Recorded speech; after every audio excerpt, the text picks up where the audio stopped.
Le Ekhaya Jikelele ngoku ke mbukeli omhle oqhafqhaf singena kwiyure yethu yokugqibela yenkqubo kodwa ke kwangoku asinakuxhuma sivuya ngelithi inkqubo yanamhlanje impumelelo ngoba kaloku ngesintu sithi oyibambisisileyo akakayoji oyojileyo akakayiki ukanti ke nalowo sele ityile usatye nje icala jonga mandiyibambe nje apho siqhubeke nenkqubo isenjimlo ukholo sakalubisi umadlongothi ndihamba naye uNadia. Yho, ingathi indlebe zam ziyathembiselana ingaske ndikubuza uba uthi kutheni kodwa ke ixesha alithethi loo nto sibethile kakhulu kwiiyure zingaphambili sichaphazela kaloku imiba equka uqhankqalazo lesatu okumalunga nezichotho zaserhawutini njalo njalo ngoku ke masiwagawule siwarhuqa.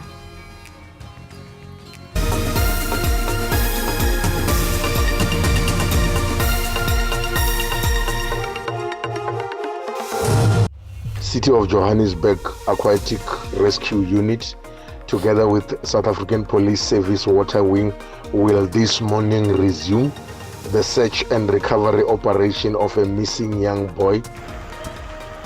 Kulindeleke ukuba liqhubeleke iphulo lokukhangela inkwenkwe kukhokelwa ukuba irhaxwe kumlambo eKlip Valley eKliptown eSoweto.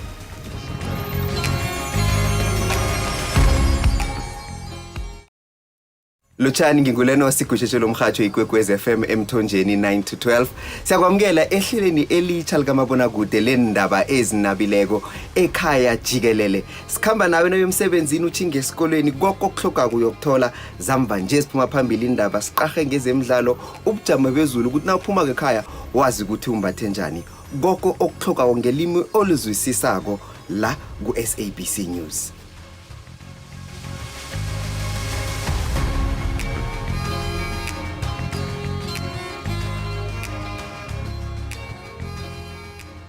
Kulindeleke ukuba liqhubeleke iphulo lokukhangela inkwenkwe erhaxwe kumlambo eKlip Valley eKliptown eSoweto.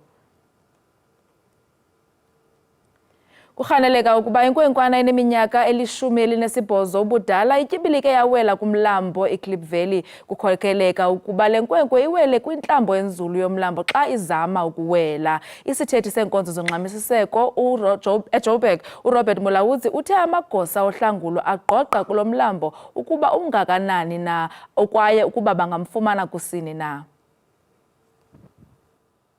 City of Johannesburg Aquatic Rescue Unit, together with South African Police Service Water Wing, will this morning resume the search and recovery operation of a missing young boy in Kliptown.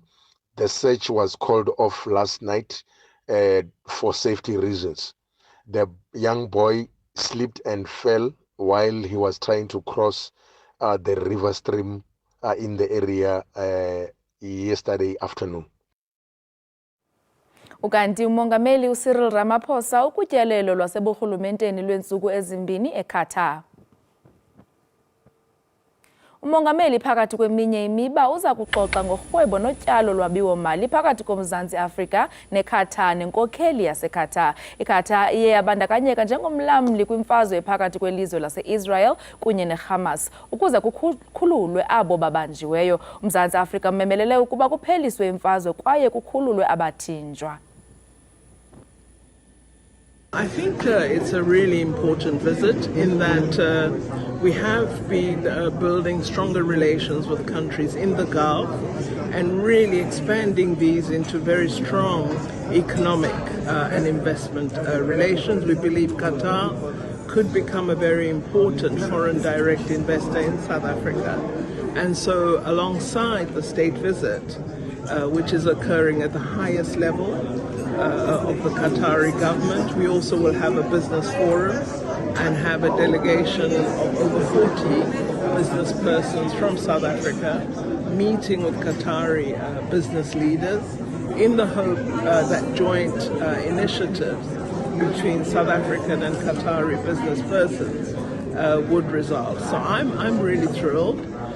We are discussing with the Qatari government a number of agreements. There are real opportunities, especially in agriculture, in the mining sector, particularly with petroleum products, and also looking at the energy sector and their green energy initiatives.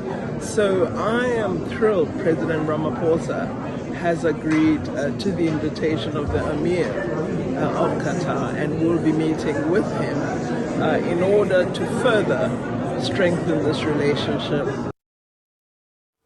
Ikomishoni ezimeleyo yonyulo ithi imisele iinkqubo ezahlukeneyo zokuqinisekisa ukuba le mpelaveki izayo yobhaliso uyihamba kakuhle. Ukujonga kwiinkqubo ze-ICT, izixhobo zolawulo lwabavoti kunye nefuthe lokunciphisa ucimicimi ngamanye amanyathelo athathwayo. Amagosa e-IEC athe anikezela ngokulungela kwawo kwinkomiti yemicimbi yezekhaya.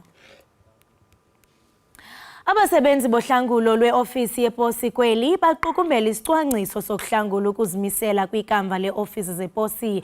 Ezinye ze-ofisi zeposi kweli azisebenzi ngokupheleleyo, kambe ke ezinye zivalile ngenxa yemibhotamo kwezezimali.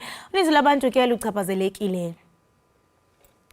Iingingqi ezahlukeneyo ezixhomekeke kwiinkonzo ze-ofisi yeposi zithi zithwaxeke ngokumandla kungathembakali kweenkonzo zeliziko lonxibelelwano likarhulumente. Ii-ofisi zeposi bezinikezela ngeenkonzo kumawakawaka oluntu lwasemaphandleni zisemngciphekweni wokuvala iingcango. uSelina Hlatswayo wenkqubo yokungcwaba irivoningo eshikamane ngaphandle kwasemalamulele uthi abakacholi naphantsi kumawakawaka wabo angaphaya kwe-21,000 rand ukusukela ngo-2019. uHlatswayo uphalaze imbilini ngelithi akanathemba kwaphela kwii-ofisi zeposi. Uthi iingxubakaxaka zee-ofisi zeposi ziqale ngexesha le-COVID-19 bengakwazi ukufumana imali. Njengabangcwabi uthi baxhwalekile ekulungiseleleni imingcwabo, ithemba yena akasenalo kwii-ofisi zeposi. Omnye umhlali wengingqi yasemalamulele ubuye nembande esikhova kwiinzame zokufikelela kwimali beyigcine kwii-ofisi zeposi ukulungiselela izidingo zomzukulwana wakhe. Uthi urhulumente makangenelele ngoba abakwazi ukufumana imali zabo xa kungoku kukho amaginxiginxi kwiinkonzo zee-ofisi zeposi, kambe ezinye zivale mba. Uthi maziphuhliswe ezi nkonzo ngokukhawuleza hleze baphalalele ekusebenzisaneni neziko likarhulumente bebelithembile. Ukanti umfundisi-ntsapho uvakalise ukuba abafundi abafake izicelo zeedyunivesithi nge-ofisi yeposi nakubo inkali ixinge etyeni ekufumaneni iimpendulo. They are waiting for their application form through the post office and now they are not getting anything. Umthengisi we-VBS Anosh Roplal uchongiwe njengomlawuli wecebo lokuhlangula ii-ofisi zeposi zaseMzantsi Afrika. Isithethe sikaRoplal uLouis Brackman walile ukuphefumla. Amagqwetha akhuselayo kwityala lokubulawa kukaSenzo Meyiwa afune ubungqina obugcweleyo ngemoto yayiqhutywa lingqina likarhulumente uSargeant Vusumuzi Mokhane. uMokhane becacise enkundleni ngoxwebhu lwe-automatic vehicle locator nendlela athe wazithatha ngethuba ebehambisa umtyholwa wesibini uBongani Ntanzi. The AVL bearing the dates of the 22nd of June 2020. Sorry, the AVL records Bearing the dates of the 22nd of June 2020. June 2020, right? Was not discovered to the defense on the reasons that the said motor vehicle, which the witnesses just testified about, was not used on that particular day, as per the state. And the 24th of June 2020, it has also been said by the state that the said motor vehicle was not used on the particular day as well. Ukanti umasipala waseNelson Mandela Bay usungele ngokusesikweni ixesha lolwaluko lwasehlotyeni elikhuselekileyo nelingenalwaphulo mthetho. Lo mmandla waziwa njengenye yendawo ezikhuselekileyo zolwaluko kweli phondo. Ixesha lehlobo lonyaka ophelileyo libone malunga nama-5,000 abakhwetha abadlule kweli siko kungekho bikwahlaba okanye ubhubhileyo. Le ngingqi yeNelson Mandela idume ngeendaba ezimnandi apho kwiminyaka edlulileyo ungakhange kusweleke umkhwetha ingakumbi ngexesha lolwaluko. Bangaphaya kwe-6,000 abakhwetha ekulindeleke bangene kule nyanga kaNovemba. Umasipala oMbaxa uthembise ngokuzisa amatanki amanzi ngenzame zokuncedisa abakhwetha abanganqanwa ingakumbi xa ilanga ligqatsa ubhobhoyi. Ingxaki yokusweleka kwabakhwetha idume kwiingingqi ezifana uArthambo. Abantwana xa beza koluka bayaskrinwa. Abantwana ifamily zabo ze-involve. Also xa befika apha bafika yonke into ilungisiwe. Siyawalungisa iindawo zokwalukela. Sithi make sure ba ku-clean yokuqala into. Number 2 sithi make sure ba amanzi ayafumaneka. And number 3 sithi make sure ba kukho amakhankatha asiwaziyo akwi-database kamasipalathi. Zonke iingcibi kunye namakhankatha kufuneka zibhalise kwiincwadi zakamasipala kwaye zibe semthethweni. Sisebenza namapolisa, nawo amapolisa adlala indima yawo kangangoba amapolisa besifuna angangene nezinja namahashi sitshekishe ii-drugs apha ehlathini. Abazali babongoza ukuba bakhuthaze abantwana babo balandele imithetho yesebe lezempilo.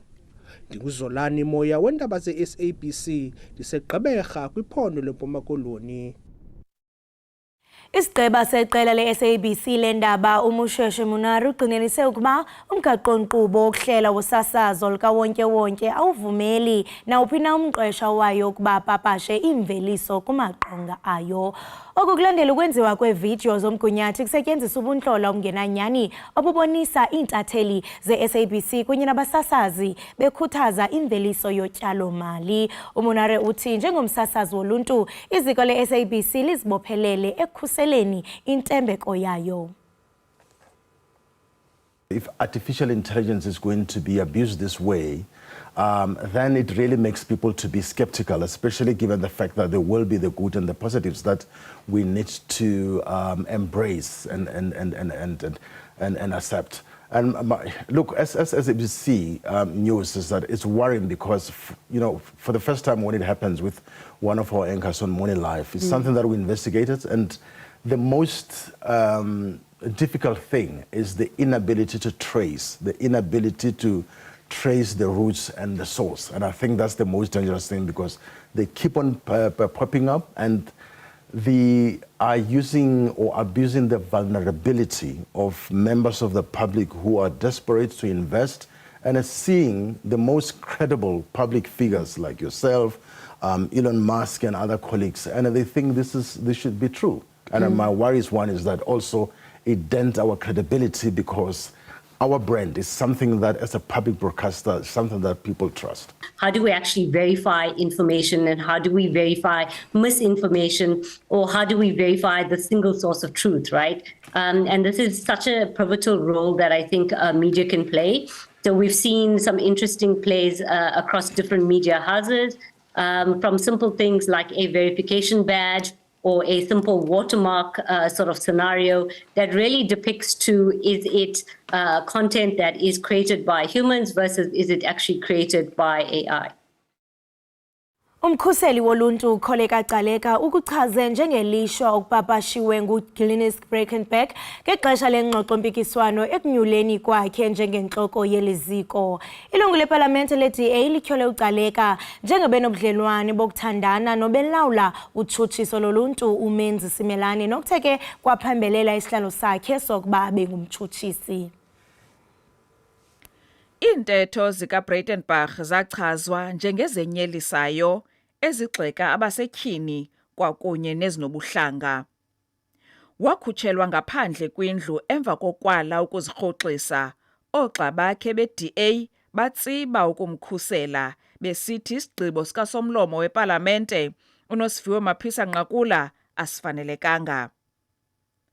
uCaleka uthi wagqiba ekubeni angazihluphi ngezintetha. Yes, her comments were unfortunate. They were very unfortunate, and I found them very unfortunate, especially at this stage of our democracy. But again, I had to remind myself that we operate in a very complex environment. uCaleka lisekela lokuqala ukutyunjwa njengomkhuseli lonto. Ngaphambi kokuba atyunjwe kwesi sikhundla ebebambele uadvocate Busisiwe Mkhwebane kuba wayenqunyanyisiwe. Uthi ngelo xesha eliziko laliphantsi kokuhlaselwa. There's a lot of rebuilding that we had to do and we continue to do as an institution, and I'm not going to lie and say the institution is in a state of 100% proper functionality. We are in an institution of growing progress. Ucaleka uthi benza iinguqu kule ofisi eziquka ukuba kube kwityala kwabo bafadalayo ukumilisela izindululo ezenziwe ngabo. Ndingulama Amatya weendaba ze-SABC eKapa. Mawethi nene isimo sezulu kwezintsuku asiqondakali kaloku kuthi kushushu kube kubanda kanti ke phambi koba uphume ekhaya uye kwindawo ngendawo qaphela nali uqikelelo lomozulu.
Swembe ngazo zozibini imbukeli we-Ekhaya Jikelele ngokuba usahleli nathi kanti ngoku singena kwisiqendu sethu sokuzivocavoca. I-aerobics ke kukuzilolonga okubandakanya umculo kunye neentshukumo ezahlukeneyo ezicwangcisiweyo njengokutsiba okanye ukuxhumaxhuma. Nangona ke ifana kancinane nokudanisa, olu hlobo ke lokuzilolonga lusebenza ngakumbi ekuthobeni umzimba wakho. uMiriam Wesi ke ngumqeqeshi oqhuba iiklasi ze-aerobic kwisebe lezemidlalo nenkcubeko yobugcisa ukunye nathi namhlanje kumagumbi ethu osasazo ukuze abelane nathi ngeengcebiso zokuzigcina sisemandleni. Masikubulise Miriam, sikwamkele. Yebo kunjani sisi? Siyaphila Nkosi. Sonke sifuna sihlale sifresh singakhathali sisemandleni ingakumbi ngoku kunezigulo ezingaka. Khawebelana nombukeli wethu into yobana mhlawumbe abafuna ukuzivocavoca ngaphandle kokuba umuntu mhlawumbe aye ejimini. Because omnye uzothi hayi ixesha andinalo okanye ndivuka early okanye ndifike endlini sekulate. Ngeyiphi indlela umuntu angazigcina esemandleni without going to the gym? Ziningi izinto sisi. Ziningi. Yokuqala lasendlini ama-equipment akhona ngawayenza estradeni. You can walk, uthathe inja ma unenja instead of ukusebenzisa imoto, you walk, you jog only 15 minutes of your time nje iyalunga. Ziningi ama-equipment endlini ney'ndishi lezi nama-2 liter wasebenzisa ejim. Yebo, so ithi nantoni noyenza endlini ithathe ezijim noba mhlawumbe uhlamba izitya ufukule lambiza uyifukulele ngathi uyajima. Ukuphakamisa nje ukuthatha lawo mabhodo phezulu phansi i-squat. Hayi ndiyajima nje na. I-squatter ukubopha nje ama-shoelace wa-squatter nje. Ungikhalelani? Ma uyenza nje continuous u-count nje then uzoyiza nawe emzimbeni ukuthi this is a full workout. Masithethe ngoku nge-aerobics because I mean abantu abaninzi baye bazibandakanye and nawe ungumqeqeshi wazo i-aerobics. Ungatyebisela nje umbukeli into yobana zinceda entwenini kanye kanye? I-aerobics zinceda entweni eningi. Number 1, abanye abantu abakhona ukubreathe, maybe bahamba ukuphefumula short bana short breath, but as soon as you engage kuma-aerobics uyakhona i-breathing iba kahle, uluza ne-weight ngapha ugaina i-strength, ulala kamnandi, ziningi ama-benefit wazo. And speaking of into yokuphefumula, bese ngathanda mhlambe ngenye imini sike senze i-breathing challenge, si challenge nombukeli sithi ngoku lixesha lokuba singene kule challenge so that mhlambe naye azikale uba how far when it comes to breathing, noba mhlambe it's a minute sibone into iba ihamba kanjani. Ndiyarhalela webelena nathi ngomsebenzi owenzayo kuba ndivile pha kwi-intro into yobana uzibandakanye nesebe likarhulumente, kwenzeka ntoni? Tell us more about le campaign. Ngibanika ama-classes every day ngo-1 o'clock. Lunchtime classes, we do aerobics, we do functional training, senza ama-apps, senza ne-boot camp eningi, yeah. So aerobics involve zonke la combination yonke. It's not about focus ko aerobics, but you are include yonke lento le. Yeah, as long as you train. Ngathanda ucebise umbukeli esekhaya mhlambe othi noko yena umdala ngeminyaka, mhlambe uyaqonda bana omnye unezifo ezithile ezibandeka ezenza into bana mhlambe akhawuleza akhathale, ufumanisa omnye mhlambe nomzimba omkhulu, omnye nje mhlambe once ashukume ukhawuleza akhathale. Kumuntu omdala mhlambe okweso simo ungamcebisa uthini? Abantu abadala maningi ama-exercise abangawayenza, like for instance abanye nokuswima kuyanceda kakhulu, nokuhamba nje njengoba ngishilo, just uthathe 10 minutes walk, 15 minutes walk, uhambe just to exercise, ungahlali endlini, maybe ungahlali uhlala ubukela i-TV, sukuma exercise, communication phume uye banganini, just to walk, communication na iyavula i-sense of mind ukuthi abantu bakhona ukulo ukufocus ku-healthy lifestyle yabo. And I mean anikwazi kungayibalisile na into because ngoku sijonge kwintsuku eziyi-16 apho kuliwa i-gender based violence against women and children, and siyaqonda bana abanye abantu especially amanina badla ngokuba babaleke ekuseni, ufumanisa into yobana ngoku basemngciphekweni bana mhlambe umntu angabulawa adlwengule abe kanti yena ebezigijimela. Sentsho ungathanda nje ucebisa amanina indlela mhlambe abangayenza ekhuselekileyo ukuqinisekisa into yobana abazibhaqi bekwezo zimo? Kanjalo nje ungafuna maybe group of abantu, maybe nibe 3 or 4, nitshela abantu ukuthi ayise sogijimela endaweni so and yile route lesi sizosebenzisa, babe aware if kushaya lesikhathi lesi maybe ngabonanga mele niqale nibe niwari ukuthi sikuphi, so thatha how many minutes maybe kuya lapho, if si delayile sizokhatha kule minutes engaka, then izokhona ukucheck umuntu ukuthi lo muntu seshayile lesikhathi akakuyanga, ithi sisho ukuthi sombheka ukuthi uhambe yipi road, ngoba kukho safe vele nokujima ngama-cellphone akukho safe. Yeah, icrime iphezulu kakhulu, and ndijongele traffic indlela enemona ngayo because ifihlile into endiyibonayo apha mbukeli yonke into ime endleleni yayo, but ke bazoba nethamsanqa ababukeli bethu because nizababonisa kwela cala indlela yokuzilolonga, mhle kakhulu umzimba wakho, and umbukeli uza kujonga qonda ba ndizayi-achieve nini le look. Sentsho ngoku nguNovember, hey sifuna umzimba kaDisemba, ngokaDisemba lo mzimba kuthatha ixesha elingakanani to achieve mhlambe umuntu i-look ayifunayo, because I understand yes abantu bane-goals into yobana mhlambe mna ndifuna intontoni nentontoni, but to achieve i-look umuntu angatsho ubana ya ndim lo lithatha ixesha elingakanani? Ngifuna ucamba akuna shortcut, akuna 3 months goal, it's a lifetime. Mele uyitshele nje ukuthi ayifuna lento, as soon as so achieve uzofuna enye, we always want more. Ngifuna ukufana nalo ufuna ukufana nalo, so there's no enough. Ngifuna uqambela amanga, but wena nje commitment uyitshele ukuthi ayifuna lento, awufuna nice abs uzoba na nice abs, but akuna shortcut, you have to go this road ukujima. And going that route, I mean, it's njengoba usisho nayo into yobana ayondlwane iyanetha, ayonto yenzeka overnight. Into ebalulekileyo kukuba consistent. Siyaqonda yobana okay umuntu uzazibandakanye ne-gym or mhlambe enze all different exercises, but ave ke ngoku into yobana ukhathele aphinde onqene abuyele emva. Abanye abantu umuntu wazixelela xa kuqala unyaka into yobana ndiyajima nini 3 months seleyekile. Ungathi mhlambe wena yintoni oyicabisayo abantu abathi bafuna uzibandakanya nokujima ne-aerobics njalo so that they stay consistent? Yabona point number 1, mele uyitshele kuphume kuwe ukuthi ngiyayithatha le route, ungayi ngomngani ukuthi uyayithatha because Kunini waya ngitshela, ngomngani kunini angeke ngitshela. uye uzolova wena na uzolova zitshele ukuthi ufuna ini and ungaziniki a short time period of goal zinike ukuthi i6 months ngifuna sobe ngiachieve this much or sengiluze 2 kg nyana then step by step ngoba ngeke uyithole zonke ngesikhathi esi1 hayi le impossible ayenzeki. Khawabelane nathi ke ngoku ngezixhobo ezisecaleni abanye abantu abadla ngokuzisebenzisa ndiyaqonda into yobana zikhona ezinye ofumanisa into yobana azirecommendwa because of the health risk. Ndiyathanda into yobana ukrobisela umbukeli bana ewe ndiyajima but zintoni mhlambe ezisecaleni umuntu athi jonga ndifuna into yobana zindincedise to achieve my body goals. Hayi lapho kumele udle clean. Avoid kakhulu ukudla okuprocessed, avoid ukudla ijunk. Idla clean kahle noma udla ijunk but itshontshe kancane ngeke ngithi yeka. Yeah. Everything oyenza too much mele uyikhathe kancane but clean food hayi ku right.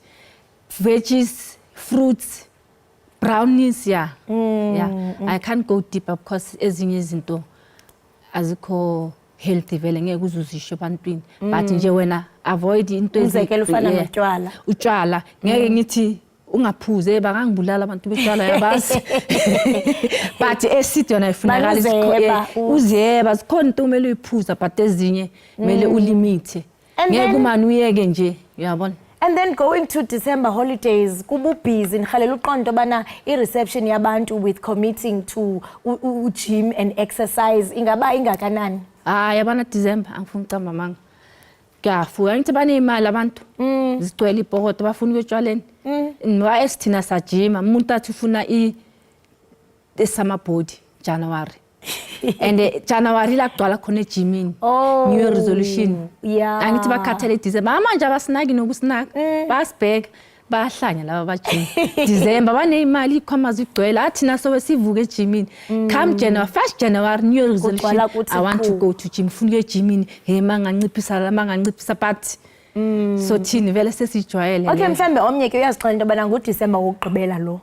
Ndizawuthi let loose ke ndithini but come January ke dinezi new year resolutions oba mandiqale igym ndithini ndiyaqonda bana uye wabacebisa ababukeli bethu into bana into ebaleke kakhulu kukuba umuntu ayazi into ayifunayo angajongi ukuthini nokuthini.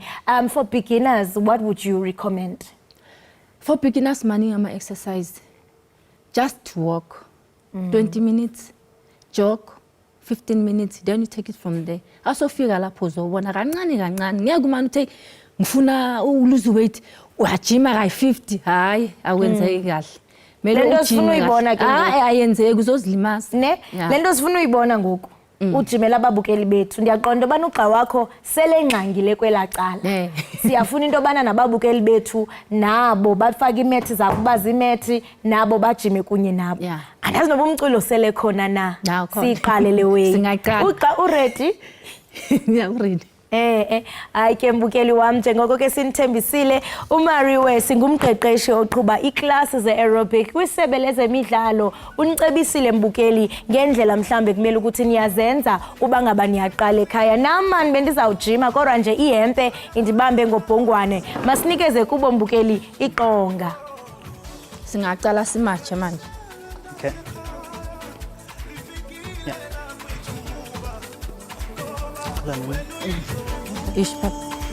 Alright, so qala ngama star jumps, senza 20 yama star jumps.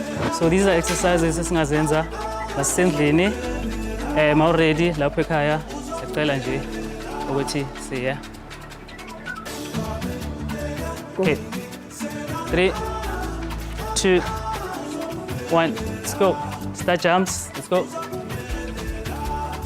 2 3 4 5 6 7 8 9 10 1 2 3 4 5 6 7 8 9 10 and then we change so enza ama high knees. So the next exercise is on my high knees, same count of 20. So 3 2 1 let's go. 1 2 3 4 5 6 7 8 9 10 1 2 3 4 5, 6, 7, 8, 9, 10. And then next exercise, these are called the toe touch, same count of 20. You bend and then start like so. It's 1, 2, 3, 4, 5, 6, 7, 8, 9, 10. 10 more. 1, 2, 3, 4, 5, 6, 7, 8, 9, and 10. So the next exercise, Miriam will demonstrate. Manje, usikule exercise. Siwasebenzisa izandla manje. We got a box now. Ready? Diagonal punch. And 4, 3, 2, go. 1, 2, 3, 4. We're gonna change to uppercut. Go. 1, 2, 3, 4. Side punch change. 1.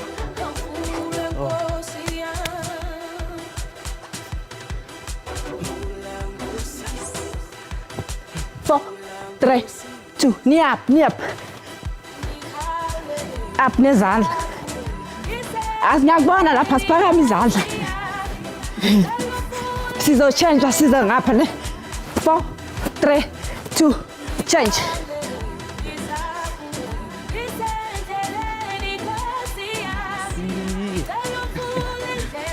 Sa change manje sakuno squat ne.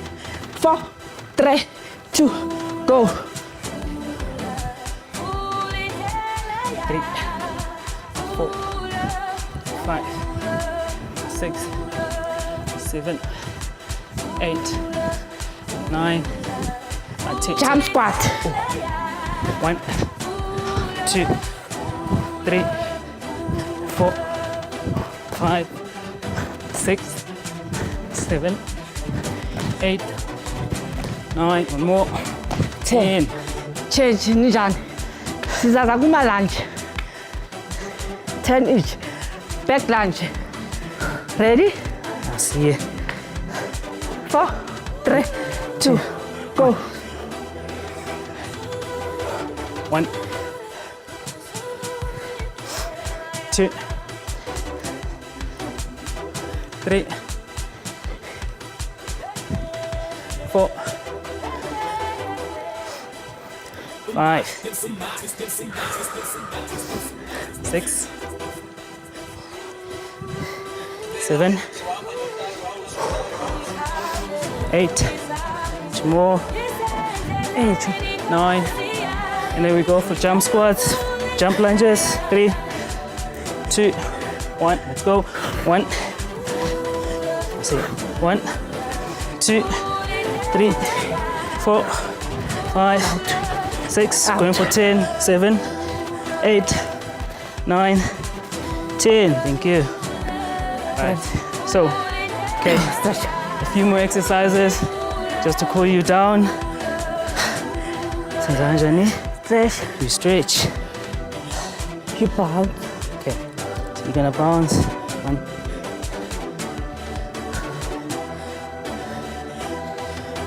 Gonna breathe in.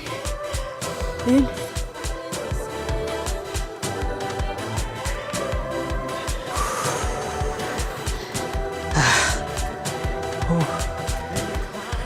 Breathe. Down.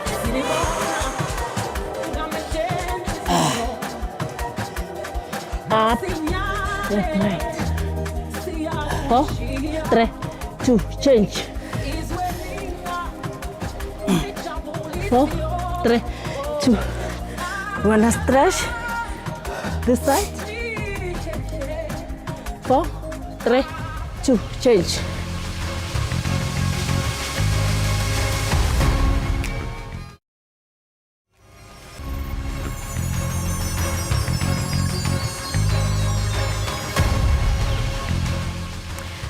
Hey, hayi, andisakhathele, ndikubonile. bendibhizi. Hayi ngabe ndizawunqanda umuntu ke ngendlela owenza ngayo uyithandile ke leya. Khona umuntu ozimisele ngayo mfune bambalwa ndine-list. Une-list? Awumanda udropha the names. Hayi.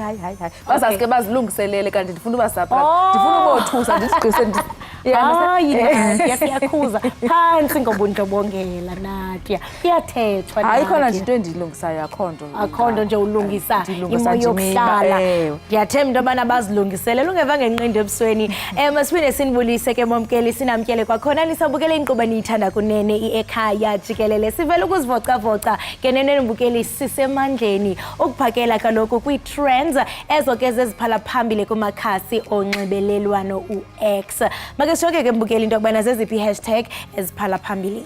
Namhlanje ke sijonga hashtag Deputy Ministers no hashtag Al-Shifa Hospital. Sijonga ku hashtag Deputy Ministers. Hashtag Deputy Ministers. Umongameli welizwe loMzantsi Afrika unyule uRhosiyensho Yamarhupa njengebambela lomphathiswa wezezimali ngelixa ke uEnoch Godongwana yena ethathe ikhefu. uRamarhupa ke oqeshwe kwinyanga yekwindla njengomlawuli wezamandla wesizwe ukuphelisa ingxaki yombane kwisizwe kuye ke othathe ibambela lomphathiswa wezezimali ngomvulo uVincent Mangwenya isithethi sikamongameli uCyril Ramaphosa utshilo ke ngomyalezo wonomnyayi ngolwesibini sithetha nje uGodongwana usekhefini emva kokuba ethethaca incazelo yomgaqo nkqubo wohlahlo lwabiwo-mali kwexesha ke liphakathi ekuqaleni kwale nyanga utshilo ke unondyebo wesizwe kwimpendulo athe wabe kanti uyenza nge-email kwimibuzo uRamarhupa ke uza kuba libambela de kube ngumhla wama-22 kweyenkanga ngokutsho kwengxelo oku ke kukhokhelele kubeni uninzi lwabahlali bale ndawo kumakhasi onxibelelwano babe nemibuzo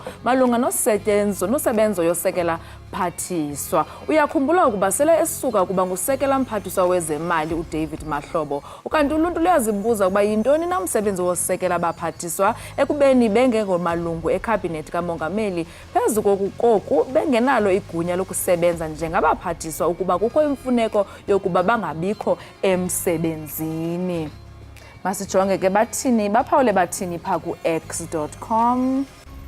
Uthamsanqa, a reminder that deputy ministers aren't part of cabinet. They can't even stand for their principal. They are glorified, expensive ribbon cutters at best.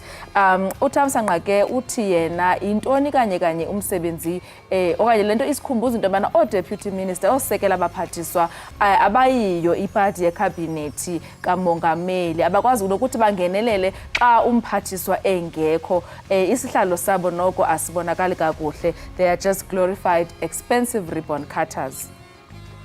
Uthini olandelayo Makhona? Uthi kanti why don't they amend the $91 of the Constitution so deputy ministers can form part of the cabinet? Because these things of having deputies who cannot act is a waste of money and time. Nguye ke uAwubhuti Tshepe sisho into yobana kutheni nje banga-amendi u-S91 of i-Constitution ukuze kaloku kulungisela into yobana i-deputy ministers zikwazi into yoba mhlawumbe zingenelele xa omnye engekho kuba kaloku kuyabonakala into yokubana uba bazawufaka oo-deputy abangakwazi uku-acta loo nto iyabonakala into yobana kuwastwa nje imali nexesha. Masithi silandele uBongs uthi it was wild finding out that deputy ministers are not members of the cabinet. They are merely assistants to the ministers. Uthi ke uBongs yena uyaqala kuyiva into yobana amasekela mongameli kanti osekela abaphathiswa xebe abayiyo ingxenye yekhabhinethi babancedisa nje oo-ministers. Masikhangele uZuko ngokugqibela uthini uZuko? Scrap deputy ministers, they earn high salary for nothing. Uzuko ze kuyagxeka kakhulu into yobana hayi ngeke ayikho indaba ye-deputy ministers into ethi nje bafumana imali ephezulu kodwa umsebenzi waka. Zezo ke mbukeli izimvo zabantu abathe babhala pha ku X bephefumla kaloku ngalomba siwushukuqayo ka #deputy minister. Masilandele ke elandelayo i-hashtag. Elandelayo ithi #Al-Shifa Hospital. Imikhosi yase-Israel ihlasela isibhedlele i-Al-Shifa kwisixeko saseGaza. Ugqirha kwesi sibhedlele uthi olu hlaselo lufaka uloyiko phakathi kwabaguli, abantu abangenandawo zokufihla intloko kunye nabasebenzi bezempilo kweli ziko. Kanti kusweleke abantu abangaphezu kwe-11,300 basePalestina sukela oko kwaqhambuka umlo phakathi kwayo Isirayeli neHamas. Masijonge mbukeli abathe babhala kumakhasi e-X babaphefumle besithini ngalomba. Ulana uthi Israel military raided Al-Shifa Hospital, the largest hospital in Gaza, after they effectively shut its operation. One violation of international law after another, with full impunity and active support of the worst. Uyatshulana phefumla pha kumakhasi ka-X into yobana i-military raided iye yabe kanti itshabalalisa yona i-Al-Shifa Hospital isibhedlele sakhona. Uthi esona sibhedlele sikhulu pha kumbindi waseGaza emva kokuba baye babeka phantsi into yobana mhlambe sibe kanti esi sibhedlele asisebenzi. Uthi obubundlobongela bulandala omnye, ayipheli yonke le nto kwaye ke ingathi bayabonakala into yobana banenkxaso esuka kumazwe asentshona. Chunce besijonge ke abathe babhala futhi baphefumle besithini. Uthi Umara Fatatfa, the cries for help from doctors besieged in Al-Shifa Hospital were gut-wrenching. Uthi ke isikhalo esivela koogqirha abebevalekile phaya e-Al-Shifa Hospital noko besikubuhlungu kakhulu, sichukumisa amazantsi esiso. Uthini omnye, I think ngowokugqibela lo Macron. Ukile uthi it's important to note that the Gaza Ministry of Health operates out of Al-Shifa Hospital. They won't be able to update that tolls anymore. Israel is trying to hide the genocide. Uyatsho into yobana kubalulekile into yobana abantu babhale phantsi okanye bayiqaphele into yokubana isebe lapha eGaza lezempilo alikwazi into yokubana kanti mbukeli alizukwazi into yobana li-update ngokusweleka kwabantu. Hayi ke mbukeli ezo ke zizimvo zabantu abathe baphefumla pha ku-x.com. Khumbula mbukeli besiniphathele kaloku u-deputy ministers ibingeyokuqala, salandela ngayo kaloku u-hospital. Siziqwela ke siziqongqotha kanjalo wena Nadia, ungathanda kaloku ukuxhobisa ababukeli ngezimvo abazibhalayo ku-X. Wababukeli babhala izimvo ku-X, kanti ke nathi uba ikhona into etshisayo ongathanda ukwabelana nathi ngayo ungasitheka nathi uthi ithini hashtag Macron? Ithi #SABC Ekhaya Jikelele. Yes, okay. Kanti ke okwangoku sathi qhu evenkileni kaloku sesizayiqukumbela namhlanje kodwa ke ungagungqi asikude. Sesizoyiqukumbela njalo kwaye nezimvo abantu abathe bazibhala azibandakanyi thina si-Ekhaya Jikelele okanye iziko lesasazo. Masithi qhu evenkileni.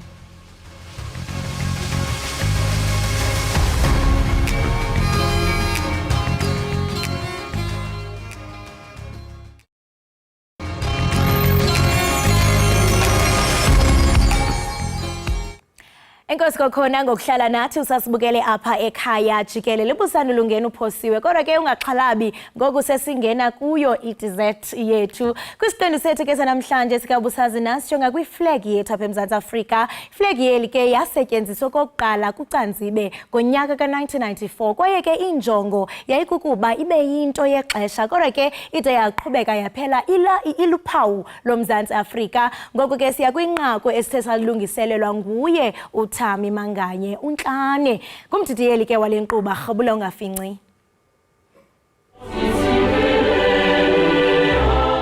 Namhlanje kubusazi nasi jonga iflag yeli. Uyilo olutsha lweflag yoMzantsi Afrika lwenzeka ngokukhawuleza. Kwinyanga nje ezimbalwa phambi konyulo luka-1994 ikomiti yanikwa uxanduva lokuza noyilo olugqibeleleyo ngexesha nje elincinci.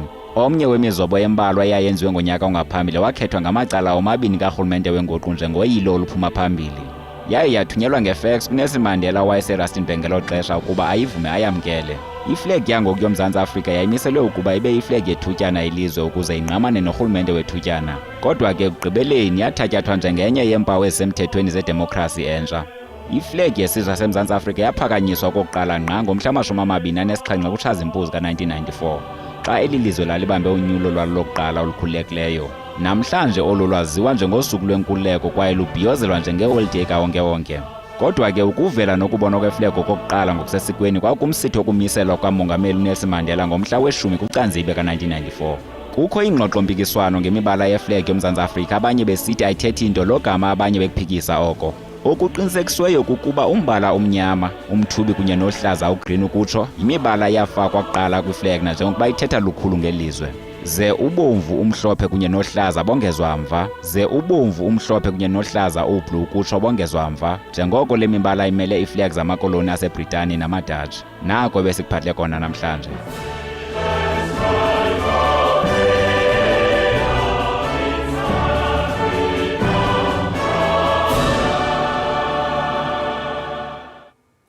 Sibambe ngazo zozibini kuye uThami Manganya ngokusiqulunqela le ngxelo. Ukuva banzi ke ngale flag yesizwe ngoku siqhagamshelana nomphathiswa wezemidlalo ubugcisa nenkcubeko kwiphondo laseMpuma Koloni uMama uNonceba Kontsiwe. Mama uNonceba, masikubulise sikwamkele enkqubeni, sibambe ngazibini ngokuba unathi namhlanje. Mandibulise kuwe, ndibulise nababukeli ngale mina namhlanje. Ndithi ndiyabulela kakhulu uba yinxalenye yale nkqubo. Kubulela thina. Ungekhe nje usixelele ukuba le mibala kwiflag yeli yakhethwa ngabuni? Okokuqala, uMzantsi Afrika lo uthathwa ngokuba multicultural, ndicela umcimbi xolo kancinci ngaloo nto. uMzantsi Afrika uthathwa ngokuba ngabantu abohlukahlukeneyo, different nations, different cultures, and diverse kakhulu ngokwabantu balapha. So yiyo le nto iflag yethu inemibala enjengoba igqitya ucaciswa apha emininzi, kwade kwathiwa igqibeleni ke i-Rainbow Nation, kungenxa ye-diversity ne-history yabantu balapha eSouth Africa ngokwahlukahlukana kwabo ngokwendlela ngendlela nangeenkcubeko zabo. Usathetha ngenkcubeko Mama Noncedo, xa kujongwa ingxoxo-mpikiswano emalunga nemibala yeflag yoMzantsi Afrika, ingaba imibono okanye imbono kawonke-wonke iye yatshintsha njani kule minyaka idlulileyo? Nangokuba ke abanye besithi le mibala ayithethi kwanto, logama ke abanye bekuphikisa oko. Kwaye intoni edlalwa yindima edlalwa yiflag ekhuthazeni ubuni besizwe? Iflag le okokuqala iyabonakalisa ubuMzantsi Afrika, indlela uMzantsi Afrika ome ngayo, imibala le yayo. Yiyo le nto ke ufumanisa uba abantu okokuqala once uthathela flag yaseMzantsi Afrika nobungakwelinye na ilizwe, abantu bayabona, mandivule ividiyo, abantu bayabona batsho iyadibanisa, so it unifies okanye iyabamanya abantu boMzantsi Afrika. Ewe siyavuma bangabikho abantu abanezinye imbono ezizezinye, kodwa uninzi lwabantu luyavuma ukuba le mibala yale flag yona imanya abantu boMzantsi Afrika kuba ibonisa ububona baseMzantsi Afrika, ibonisa ukwahlukahlukana kwabo ngokwezizwe ngeenkcubeko zabo. Usathetha ngokumanya uMzantsi Afrika, siye sabona umbhodama kumakhasi onxibelelwano emva kokuba kuye kwabhengezwa into yobana iflag izawuxabisa ngaphaya kwe-22 billion. Ungakhe nje usikhanyisele ngomba weflag exabisa ngaphezulu kwe-22 million, kwaye ke ingaba mhlawumbe ubukhe abantu baye banxakama ngoku, ungakhe nje usixelele ukuba yayiyintoni eyona njongo yayo? Andingebi nabuchule kakuhle ngokwemali le ithethwayo ke uthetha ngayo uthi yenza isankxwe, kodwa into endiyaziyo into yobana indlela ebaluleke ngayo iflag yoMzantsi Afrika kuba ibonisa ubuthina, i-identity yobuMzantsi Afrika, bomme baseMzantsi Afrika. Yiyo le nto ke ngoku kubalulekile ukuba laa mibala ngoba kuvunyelwene ngayo zizizwe ngezizwe zaye zavumelana uba ingathi yona flag ilungileyo yile mibala ikhoyo ngoku. So isankxwe ke singakhona ngoba abanye abantu ababoni ngolunye uhlobo, abantu ababoni ngendlela enye umthetho wabo, kodwa ke kwade kwavunyelwana luninzi lwabantu baseMzantsi Afrika ukuba le imibala yeyona ibonakalisa ubume nobuni babantu balapha eMzantsi Afrika. Besingathanda uncokola ngakumbi ngale ngxoxo kodwa ke sibethwa nje lixesha. Ndiyaqonda into yokubana nani nilisebe lezobugcisa nenkcubeko zikhona mhlawumbi inkqubo eninazo uqinisekisa ukuba oluphawu lwefeg luhlala luxatyisiwe ngabemi boMzantsi Afrika. Sibamba ngazibini Mama Nonceba, siyathemba into yokubana ngolusuku lwanamhlanje luzawuba mnandi kakhulu kuba uliqale nathi apha ekhaya Jikelele. Enkosi kakhulu.